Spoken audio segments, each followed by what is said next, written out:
चलो देखिए, राजस्थान के भौतिक प्रदेश, सबसे पहले अरावली, कालखंड के अनुसार हम इनका क्रम देखने जा रहे हैं। दूसरा आता है हाड़ौती का पठार, हाड़ौती प्रदेश। तीसरा आता है पूर्वी मैदान, और चौथा आता है हमारे पास में थार मरुस्थल। ये इनका निर्माण क्रम है। अब इनके कालक्रम देखते हैं। कालक्रम यानी कि इनका निर्माण कब कब हुआ है। सबसे पहली बात हमें ध्यान रखनी है इसके लिए कि आद्य महाकल्प, आद्य महाकल्प, 4 महाकल्प हुए हैं। आद्य महाकल्प,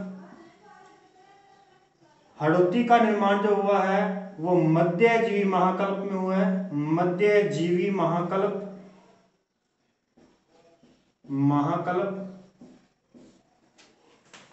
मैदानों का और थार मरुस्थल का जो निर्माण हुआ है ये नूतन महाकल्प में हुआ है।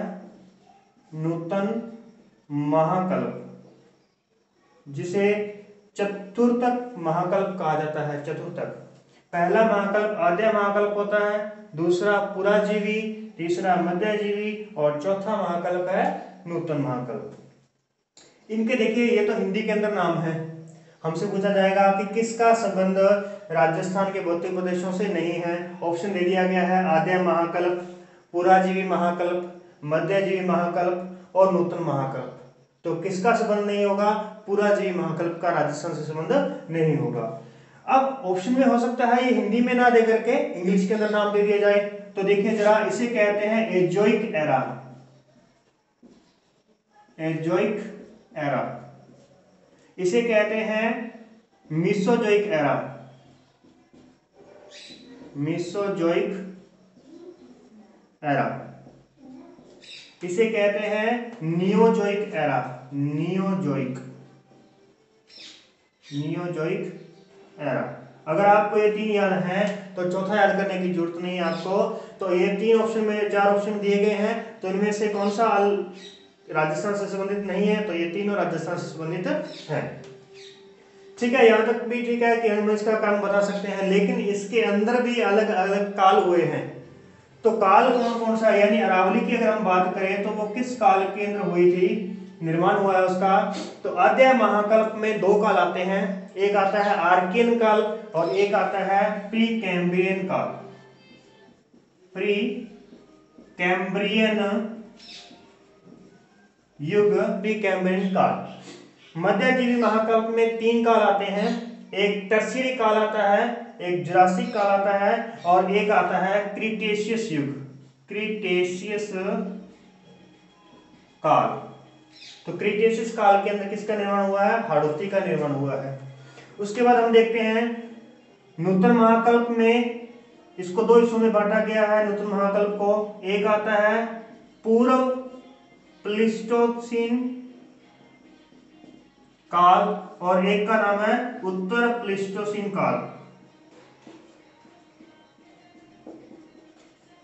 प्लीस्टोसीन काल, तो देखिए जरा, पूर्व प्लीस्टोसीन काल में किसका निर्माण हुआ? मैदानों का। और उत्तर प्लीस्टोसीन में किसका निर्माण हुआ है? थार मरुस्थल का। तो ये चतुर्थक महाकल्प के अंदर इनका निर्माण हुआ है। इस प्रकार से हमें सुमेलित करने का भी प्रश्न पूछा जा सकता है और विकल्प देकर के भी प्रश्न पूछा जा सकता है। इसके बाद में हम आगे बढ़ते हैं। तो नेक्स्ट हमारी हेडिंग रहेगी, इसको आप नोट कर लीजिएगा। और अब हम देखते हैं थार मरुस्थल के बारे में।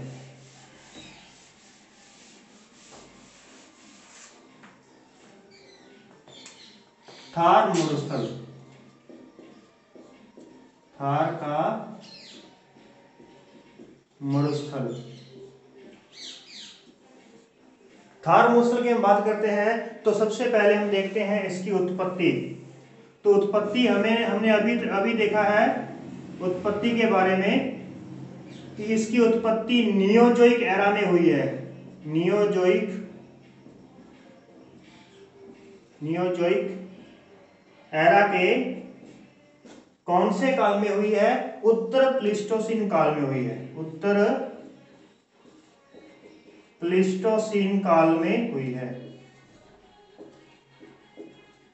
उत्तर प्लीस्टोसीन काल में इसकी उत्पत्ति हुई है। इसका संबंध जो अगर हम देखते हैं तो अफ्रीका के ग्रेट पैलियो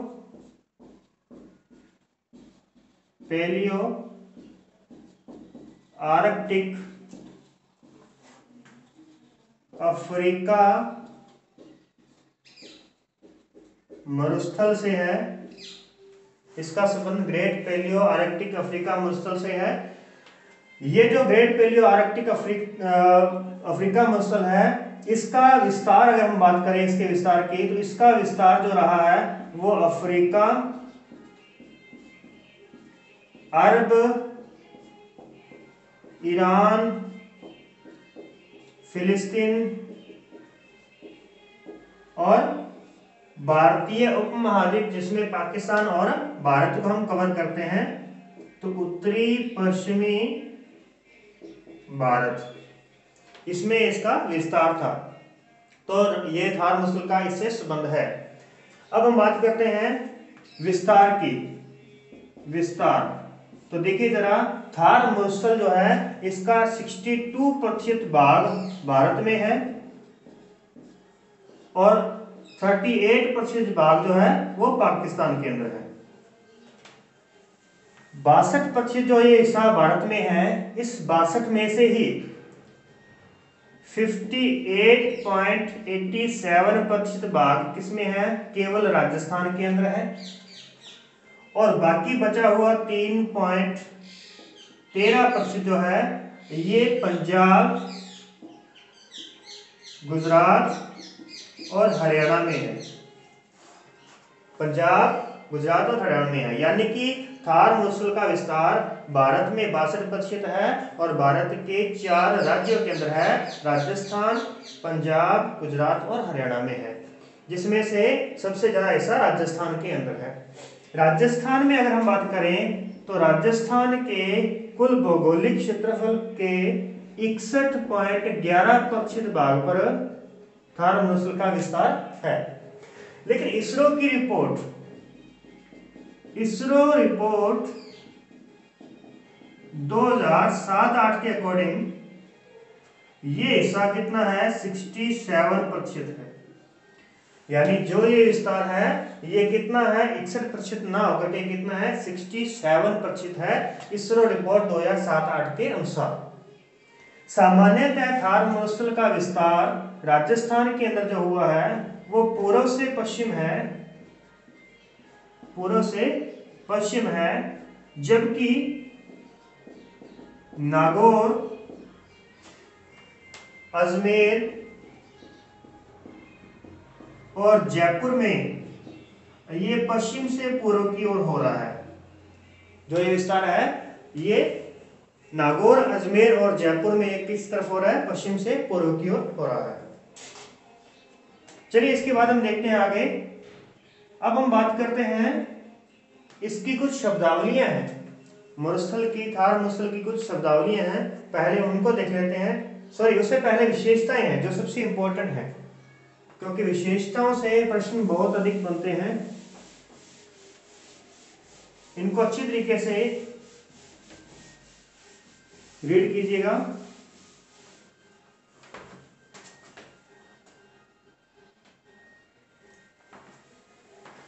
चलिए देखें, विशेषताओं की बात करते हैं। थार मरुस्थल की विशेषताएं। तो देखिए सबसे पहले हम बात करते हैं तो विशेषता इसकी क्या है कि थार मरुस्थल विश्व में सर्वाधिक जनघनत्व तथा जैव विविधता वाला मरुस्थल है। थार मरुस्थल विश्व में सर्वाधिक जनसंख्या घनत्व तथा जैव विविधता वाला मरुस्थल है। अब ध्यान रखिएगा, आजकल जो प्रश्न पूछे जा रहे हैं वो कथन और कारण से पूछे जा रहे हैं। तो कथन कारण के अनुसार अगर हम बात करें, ये हमसे कथन कह दिया जाए कि थार मरुस्थल विश्व में सर्वाधिक जनसंख्या घनत्व और जन जैविकता वाला क्या है, मरुस्थल है।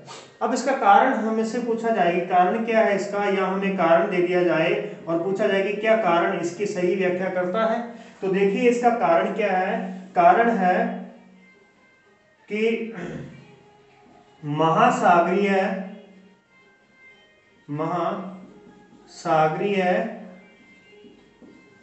ठंडी जलधाराओं का अभाव, ये इसका कारण है, ठंडी जलधाराओं का अभाव। क्योंकि राजस्थान के आसपास कोई महासागर नहीं है तो और कोई ठंडी जलधारा नहीं है, इनका अभाव होने के कारण ही यहाँ पर क्या है, जनसंख्या भी है और जैव विविधता भी है। लेकिन इसके ऑपोजिट अगर हम बात करें कि पेरू की ठंडी जलधारा होने के कारण अटाकामा जो मरुस्थल है वहाँ जनसंख्या बहुत कम है, और ऐसे ही सहारा मरुस्थल में भी जनसंख्या और जैव विविधता कम पाई जाती है। चलिए देखिए इसका दूसरा इंपॉर्टेंट जो है विशेषता वो क्या है, थार मरुस्थल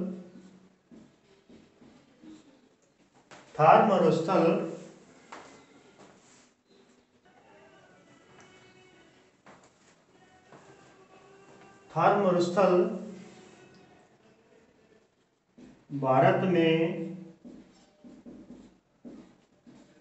निम्न वायुदाब का केंद्र है।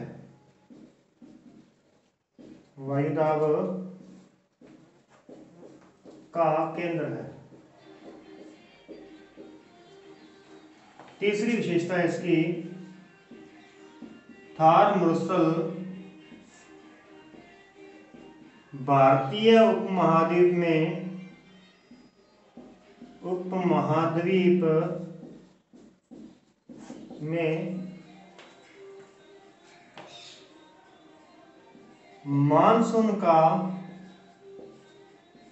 मानसून को आकर्षित करता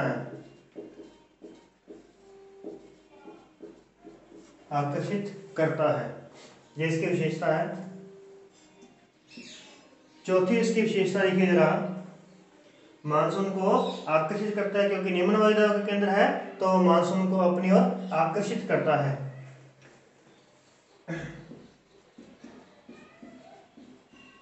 थार मरुस्थल में मरुद्भिद वनस्पति पाई जाती है, जिसे जीरोफाइट कहते हैं।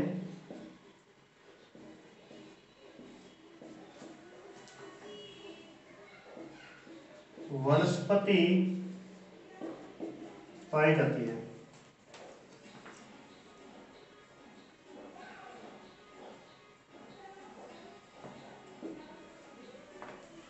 थार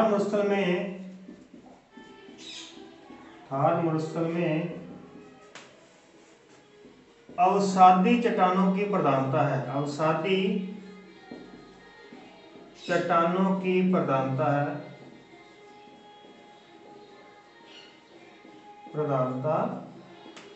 है, जिस कारण से अब अवसादी चट्टानों की प्रधानता है, जिस कारण यहाँ पर क्या मिलेंगे, जीवाश्म खनिज मिलेंगे,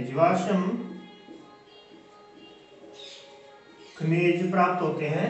जीवाश्म खनिज जैसे कोयला, पेट्रोलियम गैस और प्राकृतिक गैस मिलती है यहाँ पे। नेक्स्ट के बाद में देखिए जरा, लास्ट हमारे पास में है, थार मरुस्थल में रेतीली बलुई मिट्टी पाई जाती है, बलुई मिट्टी पाई जाती है, जिसे वैज्ञानिक भाषा में एंटीसॉल कहते हैं,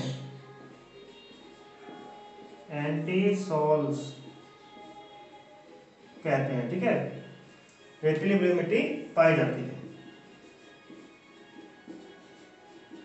ये इसकी मुख्य विशेषताएं हैं। यहीं से ही कथन कारण के क्वेश्चन बनेंगे ही बनेंगे, जरूर अगर बने यहाँ से उठाए जाते हैं तो ध्यान रखिएगा। मैंने आपको पहले बताया भौतिक प्रदेश अगर आपका पूरा क्लियर हो जाएगा तो देखो जरा, अब आपसे ये जो प्रश्न आ रहा है हमारे पास में, थार मरुस्थल भारत में निम्न वायुदाब का केंद्र है।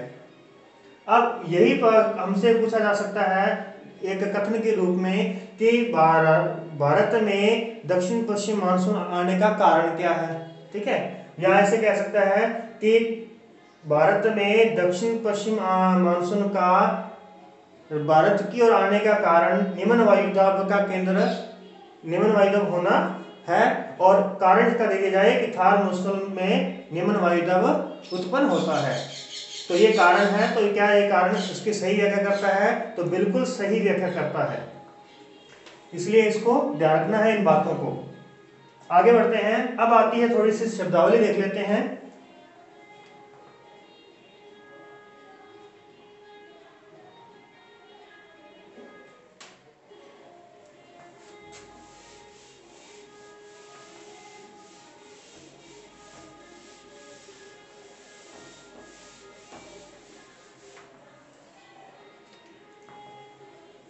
देखिए जरा शब्दावली के अंदर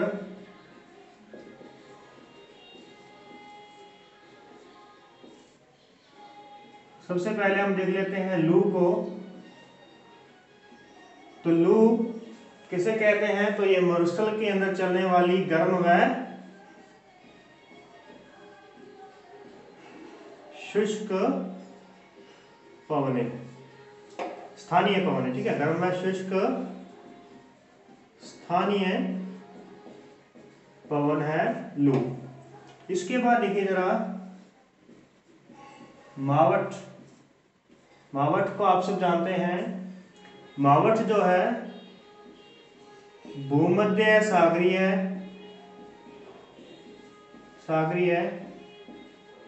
पश्चिमी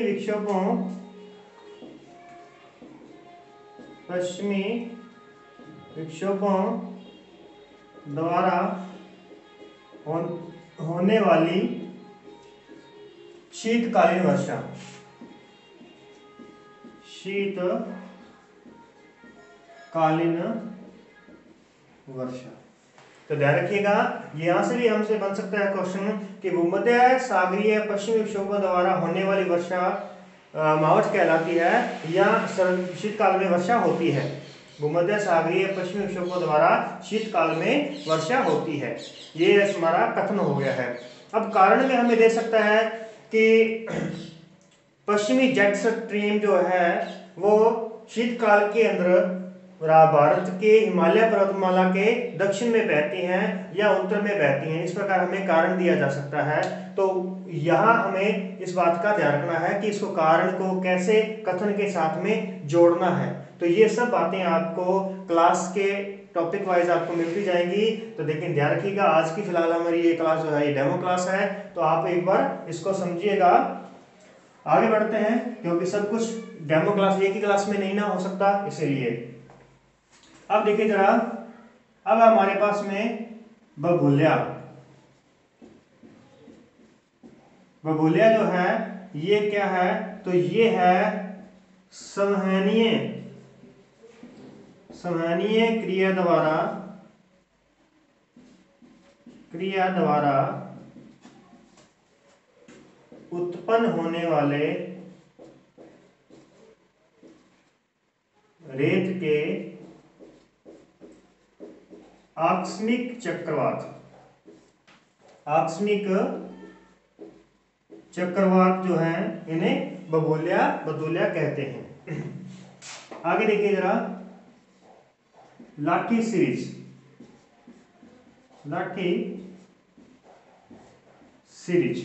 ध्यान रखना है, लाठी सीरीज जो है पोकरण से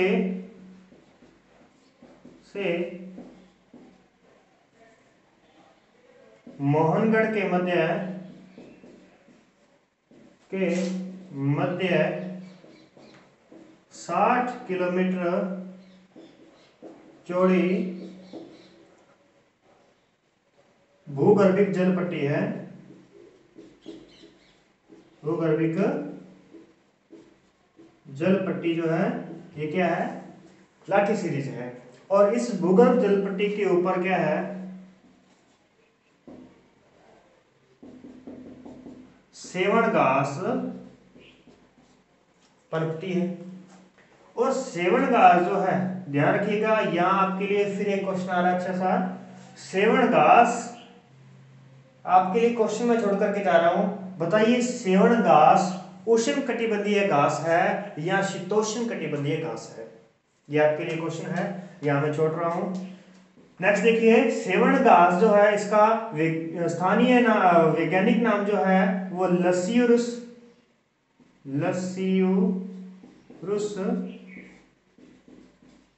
सिडिकुस है। इसका वैज्ञानिक नाम जो है वो लस्यूरुस सिडिकुस है। इसके बाद देखिए जरा, तीसरी बात अगर हम यहां पे करें, और सेवन घास, सॉरी यही तीसरी बात थी इसकी। यहां पर हमें दूसरी बात आपको मैंने जो है उसको छोड़ दिया है कि ये उष्ण कटिबंधीय घास है या शीतोष्ण कटिबंधीय घास है, ये आपको मुझे बताना है। और तीसरी बात इसकी क्या है कि सेवन घास को सेवन घास को लस्यूरुस सिडिकुस वैज्ञानिक नाम है इसका सेवन घास का। चलिए आगे बढ़ते हैं। 5 नंबर पे हमारे पास में आता है चांदन नलकूप। चांदन नलकूप जो है, तो इसे थार का घड़ा कहा जाता है। सब आप इससे वाकिफ हैं, थार का घड़ा कहा जाता है। आगे देखिए जरा, 6 नंबर पे आता है आकल जीवाश्म पार्क, जो कि जैसलमेर के अंदर है। और यहां पर हमें क्या मिले हैं, जुरासिक काल के जीवावशेष, जुरासिक काल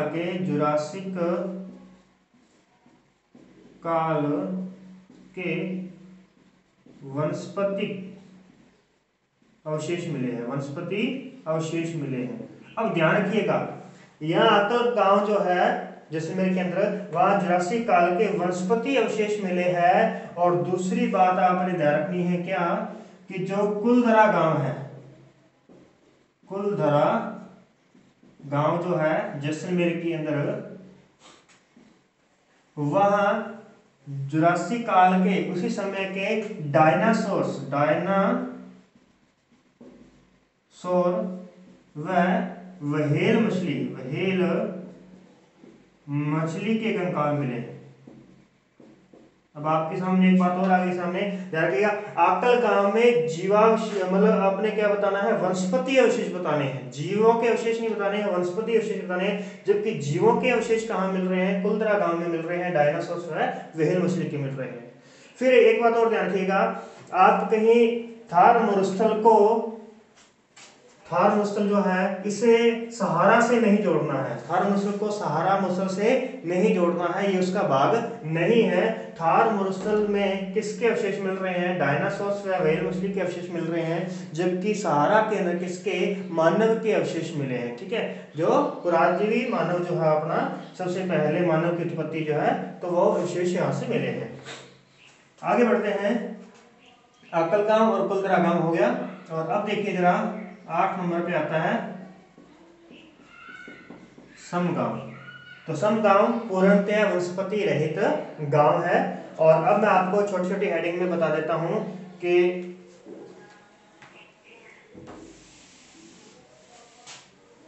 एक होती है पलाया झील।